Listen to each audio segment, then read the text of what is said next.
Rio Bravo, Eldorado, and Rio Lobo. It's basically the same film told three different ways.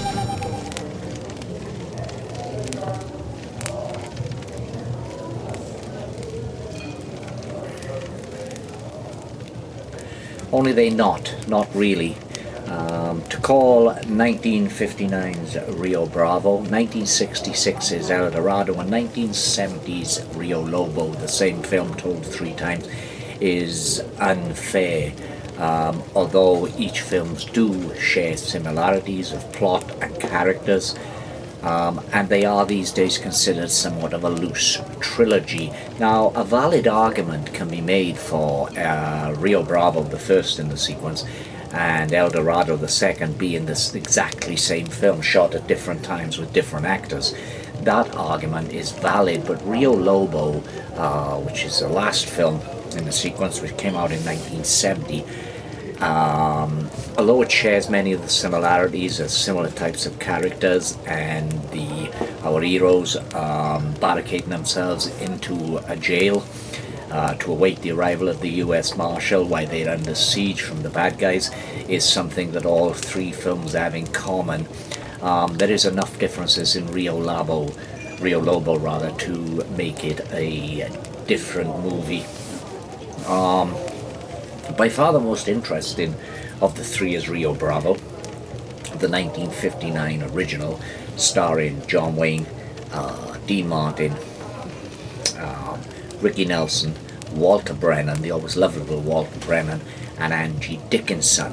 Now, all three films were directed, of course, by Howard Hawks, and all three films starred arguably the greatest ever screen cowboy, and that is John Wayne.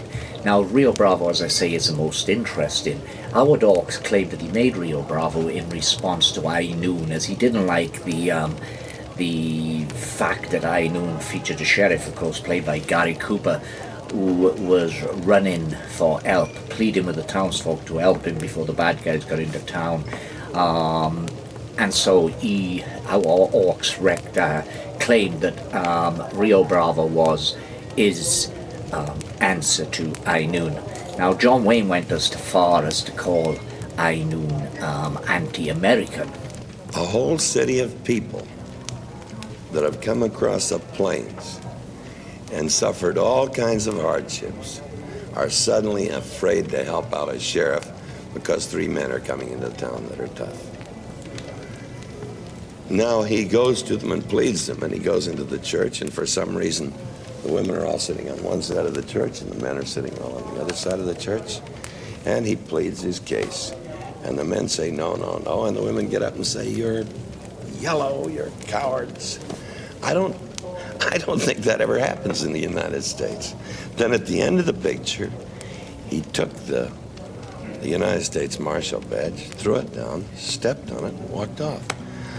I think those things are just a little bit un-American. The clip that I've just played you comes from an interview from the 1970s in which Wayne was interviewed by Michael Parkinson, the legendary British talk show host. And Wayne certainly didn't owe those feelings for I Noon when it was first released. In fact, when I Noon was released and Gary Cooper was awarded the Oscar for his performance, he couldn't be at the ceremony to pick up the award, and so Wayne picked it up on his behalf, and he had some kind things to say about High Noon. In the absence of the winner, John Wayne will accept the award for Gary Cooper.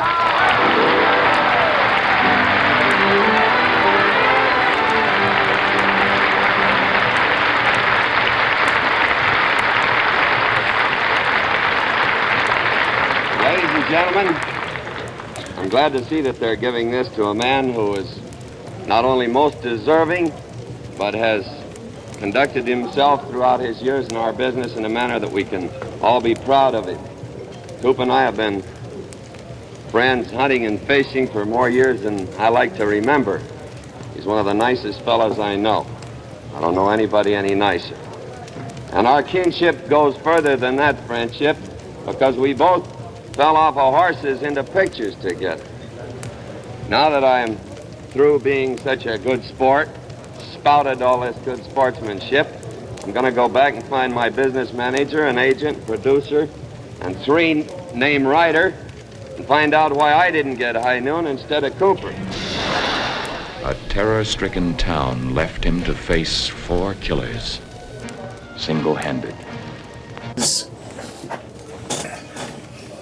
Now, Wayne's animosity towards High Noon, which wasn't initially there, it came later because, of course, he was involved in the blacklisting thing in Hollywood in the 1950s, in which certain people, certain working artists within the Hollywood film industry found themselves blacklisted because they were either members of the Communist Party or deemed to be supporters of communism. And Carl Foreman, who actually wrote High Noon, as well as The Bridge Over the River Kwai, which is another classic film I'm going to talk about one day, was of course blacklisted.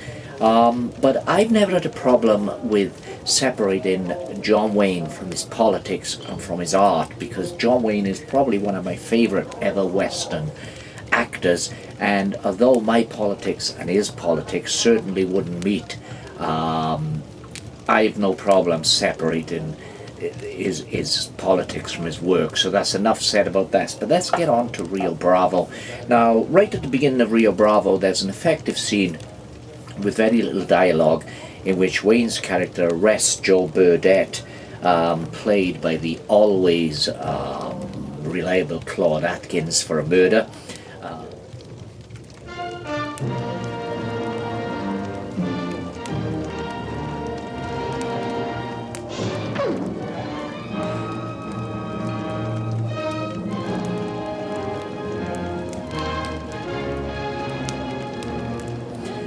Burdett is the younger brother of a wealthy rancher, and this all leads up to Wayne and his companions, Dean Martin playing a drunken deputy, and no one, to my mind, has ever played a drunkard as well as Dean Martin. In fact, being a drunkard was part of his image, and even in his variety shows he always appeared as a drunkard. But the fact is that Dean Martin, whenever he appeared on screen acting drunk, was never truly drunk. And the glass of supposed whiskey that he always had in his hand was just apple juice. It was all an image with him. But Dean Martin plays the drunkard really well. And the scene at the beginning of the movie, which leads to Burdett being arrested, Dean Martin is heavily involved in that, as he's in the saloon. He's dying for a drink. He's got no money. Burdett takes a dollar coin out of his pocket and throws it into a spittoon. Dean Martin, desperate for his drink, goes to this spittoon to get that drink out before suddenly we see a foot kicking the spittoon away, and the camera pans up to reveal John Wayne's stoic face looking down. That's a great scene, really well directed by Howard Hawks. Howard Hawks, of course, is an Hollywood legend, an Hollywood great, and he's directed everything from gangster pics to horror pics to screwball comedies to westerns. Howard Hawks truly is left a massive footprint on the golden age of Hollywood. Now, once the arrest is made, of course, Joe Burdett being the younger brother of a wealthy rancher, it leads up to several sequences in which the film culminates with our heroes, that's John Wayne, Walter Brannan, Ricky Nelson. Ricky Nelson, of course, is merely eye candy to get in the teenage girls into the audience, but he does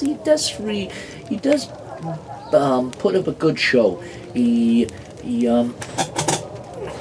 He performs rather well, and Dean Martin, of course.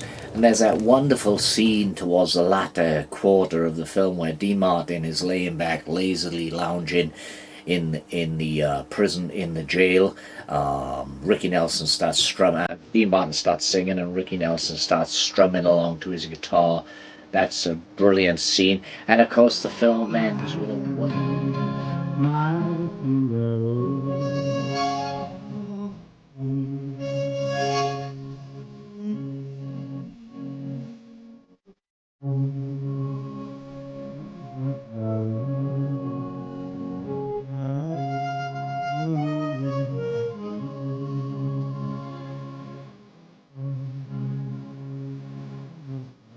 opens with a wonderful shootout which sees Wayne and co. Emerging triumphant. Rio Bravo, which Quentin Tarantino often references as his favorite Western ever, is a truly remarkable film. And that leads us on to its first remake, El Dorado. Now this time John Wayne isn't a sheriff, Robert Mitchum is the sheriff, and John Wayne plays a character, Cole, and Robert Mitchum is G.P. O'Hara, who is the sheriff. They are friends, but at the beginning of the movie, John Wayne rides into a town. He's going to be hired by the villain of the piece, Ed Asher. But once he meets up with Robert Mitchum, J.P. Harham, Wayne decides to turn down the job that Ed Asher has offered him and teams up with Robert Mitchum, this time to protect the town against Ed Asher's goons. This time they're joined by a young James Caan as Mississippi, a character who can't shoot, but he's rather deadly with the throwing knife. So it's basically a retread of Rio Bravo, and there are so many similarities in this film that you could play them side by side, and if you weren't fully concentrating you wouldn't know which was which. But the film is saved by Robert Mitchum's wonderful performance as the drunk sheriff. Mitchum is excellent in this, even if he does achieve sobriety in a record time. But you know, El Dorado's, it's a great Western, it's a great Western all of its own. But it is rather too close to Rio Bravo.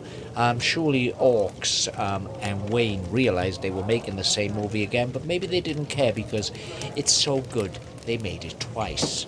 Okay, and now we've got the third film, Rio Lobo from 1970, which I feel is unfairly maligned because of its similarities to both Rio Bravo and El Dorado, though not being in the same league as either of them.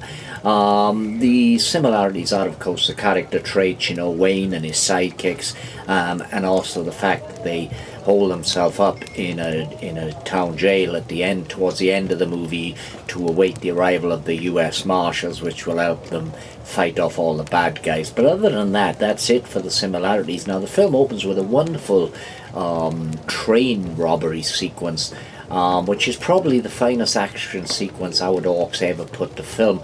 Although there are some debate that Yakima Canute, who for many years was John Wayne's stuntman, may have actually directed the train robbery sequence, or at least the bulk of it, because Howard Hawks was ill at the time, but that is open to debate. But it is a wonderful film, and the shootout at the end of Rio Lobo is every bit the equal of that of both Rio Bravo and El Dorado. But the film suffers in comparison because other than Wayne, it hasn't got any real star power, although it's linked to El Dorado is that Christopher Mitchum, Robert Mitchum's son, actually appears in this one. So that's all three for movies, Rio Bravo, El Dorado and Rio Lobo. All are well worth watching, all are enjoyable. Rio Bravo, of course, is a stone clown classic, absolute classic. One of the finest films the Western genre has to offer. El Dorado is not quite up to the classic status of Rio Bravo, but it's a fantastic, strong Western with brilliant performances from the entire cast. Robert Mitchum is a revelation in this, but Robert Mitchum will always be Max Cady to me in the original Cape Fear. Such a great actor, Robert Mitchum. And of course Rio Lobo, which suffers in comparison to the first two movies, but is a good movie in its own right. So that's the John Wayne Rio trilogy. And don't forget to like this video, click subscribe and bash that bell to get notifications whenever I upload other stuff. There's loads more Western stuff coming. There's loads more pipe related videos, whiskey related videos, book related videos. There is so much more coming to the Tainted Tavern. So thanks for stopping by, and I hope to see you again. Cheers, bye, and yaki da.